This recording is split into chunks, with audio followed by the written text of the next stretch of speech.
नमस्कार साहेब, मी विष्णू पाटील लोखंडे, जाफराबाद तालुका. मला इथलं पाहण्यासारखं साहेब जे बोललेत, परिवारच विरोध करणार, बायको पोरं सोरं काय असन ते, तर मी त्याला घरी जाऊन विनंती करणार आहे, करू दे ये सारथी मजला मला रे, अडवू नको परिवारा मला रे, अडवू नको परिवारा.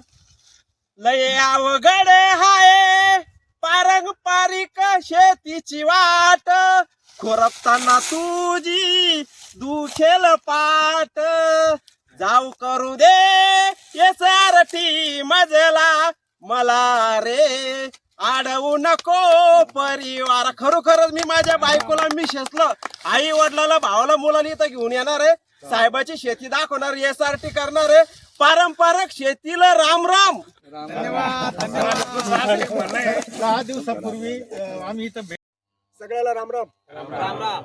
मी संजय मोरे पाटील, माझं गाव आहे जाफराबाद तालुक्यातील नळविरा. गेल्या साधारणतः 23 ते 25 वर्षापासून ॲग्रोव्हिजन गट शेती संघाच्या माध्यमातून प्रत्येक महिन्याच्या 9 तारखेला आपण या परिसरामध्ये कुठेतरी एका ठिकाणी जमत असतो आणि शेतीच्या संदर्भामध्ये चर्चा करत असतो.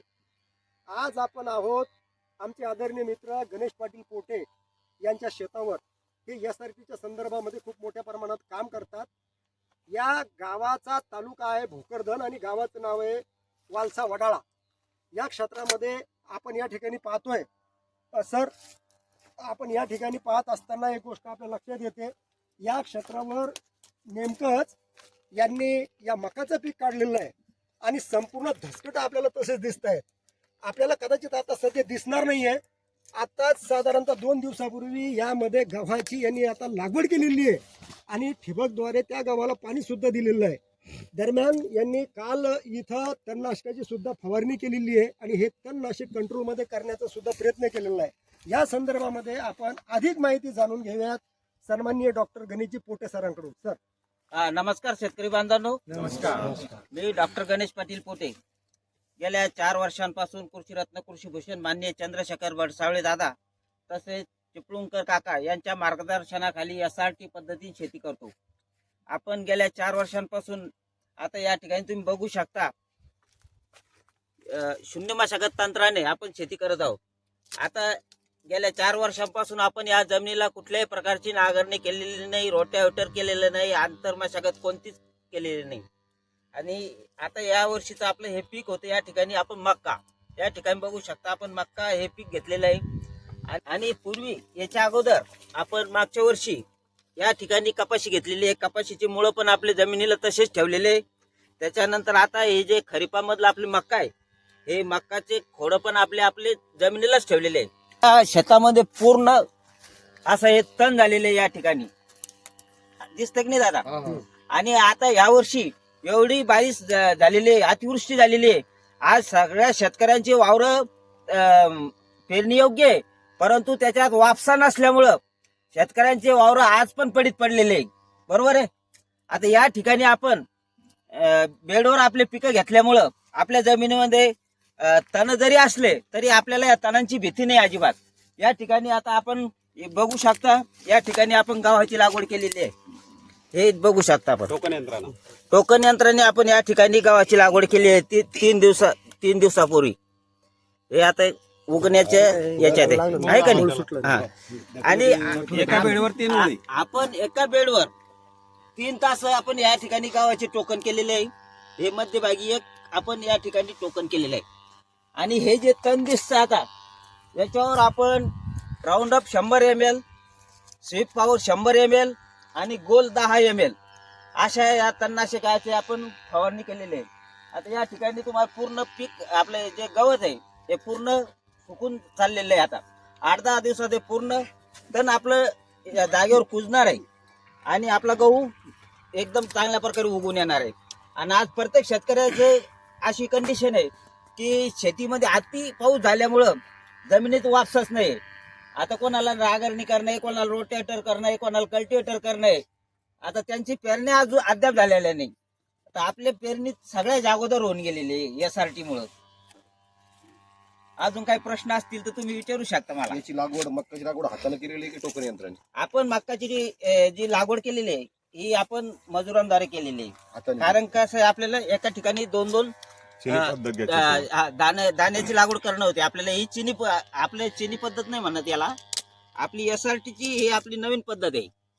आपण SRT पद्धतीनं आपण ही दोन दाण्यांनी आपण लागवड केली. दाण्याच्या टोकनमुळे उत्पन्न वाढलं की एक दाण्यामुळे वाढलं? आता तुम्हाला प्रत्यक्ष इथे गंज पडलेला आहे आपला हा.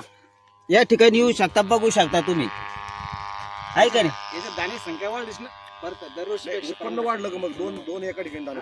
आता 100% आम्हाला गॅरंटी की आम्हाला याच्यामध्ये 25-30% पारंपरिक पेक्षा जास्त उत्पादन निघणार आहे. आज तुम्हाला आता त्या ठिकाणी आपला प्रत्यक्ष गंज दिसतोय, त्याच्यावर मला एक अंदाज आहे की आपल्या या क्षेत्रामध्ये 1 एकर मध्ये 45 ते 50 क्विंटल ॲव्हरेज आपल्याला या ठिकाणी मिळाला पाहिजे. आणि अजिबात मेहनत नाही याला. लागवड केली आणि आपण नुसतं काढणीला आलो. एका डोसवर मग आलेली आपली फक्त खतकी टाकलं ती एकरी फक्त एक 10-26 टाकलेली. नंतर युरिया वगैरे? नंतर युरियाची गरज नाही. एवढी मक्का वाढलेली होती की म्हणजे 8-10 फूट मक्का होती आपली. जास्त हे 4थं वर्ष आहे. आणि तुम्ही या ठिकाणी जमीन बघा ना आपली कशी येतं. हे बघा, हे बघा, इथे जेमतेमच जमीन आहे. पूर्ण खडक आहे. आणि एवढा खडक असून सुद्धा आपले टोकापर्यंत दाणे भरलेले. कृषीरत्न भरसावळे दादा यांचं जे स्वप्न आहे की खेड्यातला प्रत्येक शेतकरी हा सुखी आणि समृद्ध बनला पाहिजेत आणि त्याच्या चेहऱ्यावर हास्य फुललं पाहिजे, त्याचा खर्च कमी झाला पाहिजे, आपली भूमाता सशक्त बनली पाहिजे, यासाठी जे दादा प्रयत्न करत आहे. आणि त्यांचंच अनुकरण करून आम्ही शेतकऱ्यांना सांगण्याचा प्रयत्न करतो, बाबा जमिनीवर जे आपण नांगरणीचे अत्याचार करू लागलो ते थांबवा. आजपासून नांगरणी बंद करा, रोटेटर बंद करा, निंदणी बंद करा, कोळपणी बंद करा आणि शून्य मशागत तंत्राचा अवलंब करा. त्याच्यावर एकदा बेड पाडा आणि त्या बेडवर तुम्ही 25-30 वर्ष आयुष्यभर तुम्ही माल घेऊ शकता.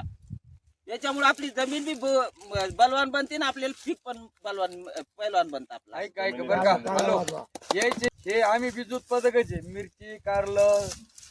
तर हे आपल्याला एक विनंती करायची, मक्याच्या साईडवर हे बी उत्पन्न तयार आपणच बीज प्रक्रिया करून बरं का, की आपण आपल्या हाताने आपण सोबुद्धी बनण्यात काहीच हरकत नाही. तर हे सुद्धा आपण जर कोणा मक्का लावली असेल तर ते बियाणे आपल्याला द्यायला घ्यायला काहीच हरकत नाही. कारण की आपणच एक अशी परबुद्धी बनलेलो बघ, सगळ्याला सोबुद्धी आहे. मक्काचा सीड प्लॉट नाही का असं काही नाही का? आहे ना सीड प्लॉट मक्काचे आहे, मिरचीचे. आता आमचे पोटे साहेब, तुम्हाला माझा एक प्रश्न आहे. तुम्ही म्हटले नांगरणी करू नका, रोटर करू नका, परत वखरणी करू नका, निंदणी करू नका, त्यांना काय होईल? आपल्याला पैशाची बचत होईल ना, बरोबर आहे का नाही? आपला जो खर्च वाढत चाललेला दरवर्षी, आज मी या जमिनीची 4 वर्षापासून नांगरणी केली त्यांनी.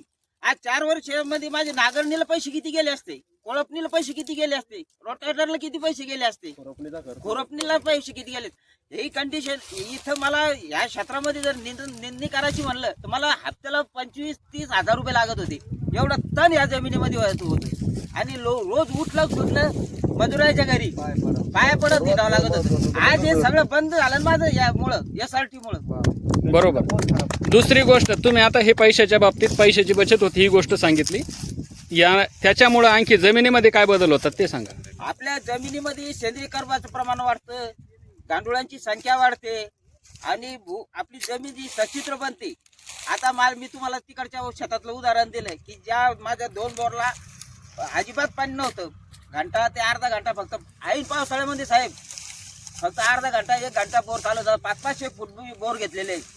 परंतु या SRT मुळे माझी जमीन सचित्र बनल्यामुळं आज त्या दोन्ही बोरचं पाणी निघत नाही साहेब. त्याच्यामुळं आज मी तिथून या क्षेत्रामध्ये 6 एकरला पाणी आणलेले आहे. आज ही जमीन माझी बागायत झाली त्याच्यामुळं.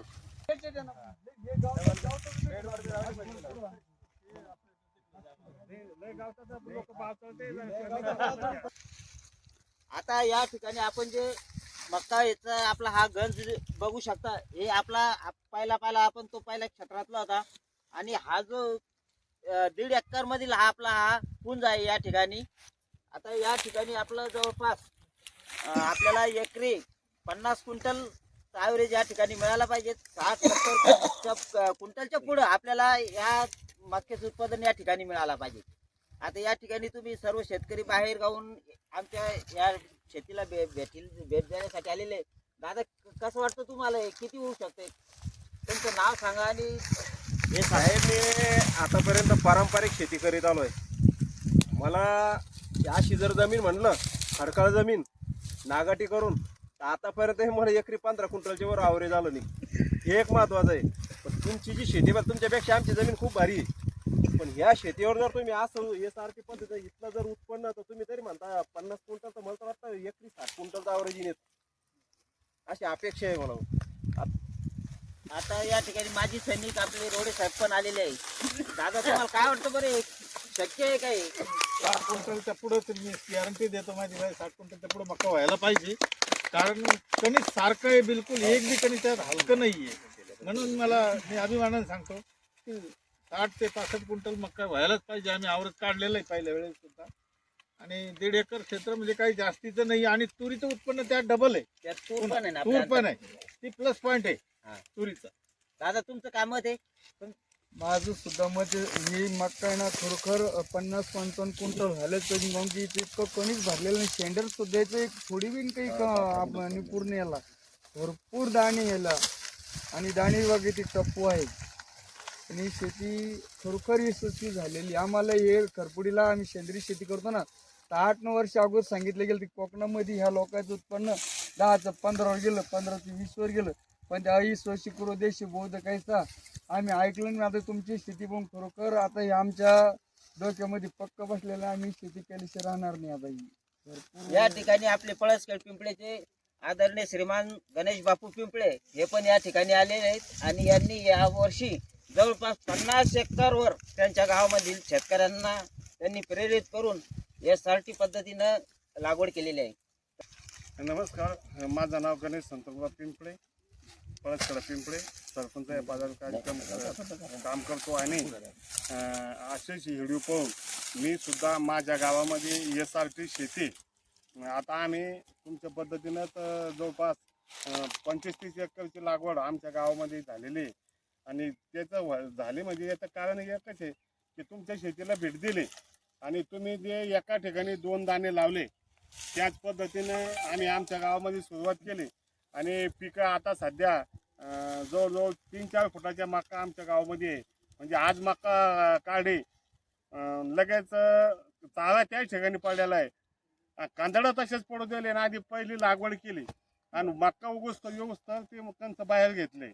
या पद्धतीनं आमच्या गावाला पाणी कमी पडतं जानेवारीमध्ये, तर ऑक्टोबरच्या अगोदर आम्ही मका लावलेला आहे. म्हणजे सप्टेंबरमध्येच मका लावल्या, त्याच्यामुळं ते जानेवारीमध्ये त्याला पाण्याचं काम पडणार नाही. आणि याच्यामुळे एक फायदा झाला की आपल्या ते उष्णतेचा काळ आहे त्याला आता लोक उष्णता भेटली. म्हणजे आता ती 45 दिवसाच्या मक्का आहे, 1.5 महिना झाल्या मक्का लावून. आणि अजून 8-10 दिवस थंडी चांगली सुटत नाही. म्हणजे 2 महिन्याचा काळ त्याला भेटल्यामुळं आणि शून्य मशागती केली आणि कडब्याचं आच्छादन त्या ठिकाणी पडलं. आणि तो कडबा त्याच्यानंतर पाऊस पडला आणि पाऊस पडल्यामुळं तो जवळजवळ आता लोकच सडला, म्हणजे खराब झाला. आणि त्याचा पाण्याचा दांड्याचा फायदा त्या शेतीला बी. म्हणजे तुमच्यामुळं तुमच्या शेतीला भेट दिल्यामुळं आम्हाला एक आदर्श सापडला आणि त्याच्यामुळं आम्ही केली. तुम्हाला कमी फायदा होईल पण आम्हाला जास्त होईल असं आम्हाला वाटून राहिलं. आणि तुमची मका बी खूप छान येले, आमच्या तुमच्यापेक्षा कधी जास्ती अशा आम्ही त्या प्रयत्नाने. आणि तुम्ही सुद्धा आमच्या शेतीला भेट द्या आणि आम्ही सुद्धा चांगल्या पद्धतीने करू. माझा तुम्हाला एक प्रश्न आहे. तुमच्या बोलण्यामधून मला एक हे मिळालंय की 2 पिकामधलं अंतर आपल्याला कमी करता येऊ शकतं. नाही, काय होतं की आपलं जे समजा आपण पारंपरिक शेती करतो त्याच्यामध्ये वापसा जर कंडिशन नसेल आणि ह्या वर्षी 15 ते 20 दिवस पाऊस लांबला आणि त्याच्यामुळं आम्ही जर ते म्हणजे वाट्या करून शेत तयार करून जर मक्का लावली असती तर अजून मक्का लागली नसती. तर ती 1-1.5 महिना मक्का अगोदर लागल्या गेली. त्याच्या कारणच आहे की SRT पद्धत आणि शून्य मशागत पद्धत आणि त्याच ठिकाणी चारा पडू गेला आणि त्याच ठिकाणी नंतर कंच उचलले मक्का उगल्याच्या नंतर. त्याच्यामुळं 1.5 महिन्याचा फायदा झाला. आणि 1.5 महिन्याचा फायदा होऊन आमचं जे नंतरचं पाणी कमी पडतं ज्या पाण्याची बचत झाली आणि उत्पन्नात वाढ झाली. मीच अशाच पद्धतीनं माझ्या शेतामध्ये ह्या पद्धतीनंच मका लावली जवळजवळ 5 एकर. अभिनंदन आपलं. आणि त्याचं कारण म्हणजे लावली याच्यामुळे की डॉक्टर साहेबांची पाहिली पण. आणि दुसरी गोष्ट अशी की आम्ही SRTतच याच्यामुळे उतरलो की आपल्यासोबत जे ज्ञानेश्वर माऊली शिंदे ते पाहुणे पण आहे आमचे, आणि त्याचं पाहून आम्ही आमच्या गावामध्ये जवळजवळ 50 एकर कापूस आणि काही प्रमाणात सोयाबीन. आता माझं सोयाबीनचं उत्पादन 13 ते 15 येऊ शकतं, अजून काढली नाही, पण 12च्या खाली येणार नाही आणि 15ला येऊ शकतं. आणि तेच उत्पादन मला सोयाबीनचं 7 ते 8 क्विंटल होतं, ते डबल वर होऊ राहिलं. म्हणजे एकमेकाचं पाहिल्यानंतर माझी विनंती सगळ्याला की बा आपण जे SRTचे जे शेतकरी आहे, आपण जसं आखाडामध्ये पंढरपूरला जातो विठ्ठल रुक्माईच्या दर्शनासाठी, आळंदीला जातो, शेगावाला जातो, गजानन बाबाला जातो, एकनाथ महाराजला जातो, तसंच नवीन नवीन शेतीचे प्रयोग पाहून आणि त्याचा आपण अवलंब केला पाहिजे आणि ते जाणून घेतलं पाहिजे. याचं उत्पन्न कमी येतं का जास्त येतं. आपलं कसं आहे, आपली बुद्धी, आपण लवकर शेजारीचं मान जर चांगला असेल तर आपण पाहायला जात नाही. म्हणजे आपली मनस्थिती शेतकरी जरा खराब झालेली आहे. त्याच्यामुळं आपले शेजारीचं नाही गेलं, कमीत कमी दुसऱ्याच्या शेतात जा, जे लोक चांगले करते त्याचे प्रयोग पहा आणि नुसतं ऐकून नका करू की प्रत्येक ते शेतीला भेट द्या. आता समजा मक्का असेल तर आपण हे मक्काचा आता या ठिकाणी आलो, एक कंदाडची साईज पोहू लागलो. तसंच आपण आता याच्या कापसाला भेट दिली, ते कापसाचे बोंड मोठाले होते. आता याच्या सोयाबीनचा तो गंज आहे, त्याच्यामध्ये दाण्याची साईज मोठी आहे आणि शेंगा कष्टच भरलेला आहे. म्हणजे आता तूर बघितली आपण तर तुरीचं तो 12 फुटाचा फट्टा, म्हणजे 12 फुटाचा अंतर, अजून शेंगा लागायचं त्यांनी मिळाल्यासारखं वाटून राहिलं. पण हे केव्हा हे पाहिल्यानंतर आपण जर घरीच राहिलो नुसते व्हिडिओ पाहिले तर मग व्हिडिओ खोटे बिले लोक बनवते, त्याच्यामुळे कोणी स्पष्ट होत नाही. ज्याला खरोखर शेती करायची असं ना या पद्धतीनं, तर आपल्या बायकोला घेऊन ते शेतीवर दाखवलं पाहिजे. आपला मुलगा जर आपल्याला आपल्या वाट्यात फाटाच्याचा असेल, त्याचं जर आपल्या वर्चस्व असेल तर त्यालाही इथं आणलं गेलं पाहिजे. आपण एक येऊन आपलं कोणी ऐकत नाही, तर त्याला बायको मुलगा तवाचे जमतं. आपण एक